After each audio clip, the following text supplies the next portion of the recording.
সকলোলৈ নমস্কাৰ জনালোঁ। আজি বনাবলৈ লৈছোঁ পচলাৰ লগত ব্ৰইলাৰ মাংসৰ। আৰু পচলাটো মই ওপৰৰ ডাঠ বাকলিটো এৰুৱাই লৈছোঁ আৰু অলপ ডাঙৰ ডাঙৰকৈ কাটি ল'লোঁ। ডাঙৰকৈ এইটো কাৰণে কাটিছোঁ, মই এই চপাৰটোত চপ কৰি ল'ম। পচলা হওক, কলডিল হওক, আদা নহৰু মই এইটোতে কৰোঁ আৰু সুবিধাও হৈ গৈছে, বেয়াও হৈ গৈছে দেখিছেনে, বহুত বছৰ হৈ গৈছে যে। আনফালে এয়া মাংসখিনিও ধুই মেলি ল'লোঁ। তাৰপাছতে আদা নহৰু পিঁয়াজ সকলোখিনি একেলগে চপ কৰি ল'লোঁ। কেৰাহীত তেল গৰম হোৱাৰ লগে লগে অলপমান জিৰা দি দিলোঁ, গোটা জিৰা দিছোঁ। এতিয়া তাতে মই মাংসখিনি দি দিম আৰু নিমখ আৰু হালধি দি অলপ সময় ফ্ৰাই কৰি ল'ম। অলপ ভালদৰে ফ্ৰাই কৰি ল'লে পিছত অসুবিধা নহয়, কাৰণ পচলাটো খুব সোনকালে সিজি যায় যে।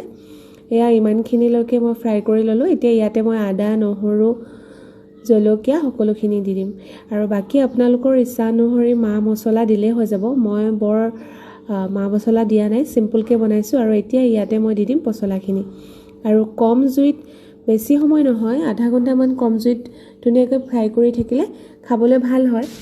আৰু ধুনীয়াকৈ এয়া মোৰ আজি চব্জি ৰেডি হৈ গ'ল। এতিয়ালৈ আহিছোঁ, নমস্কাৰ, বাই বাই।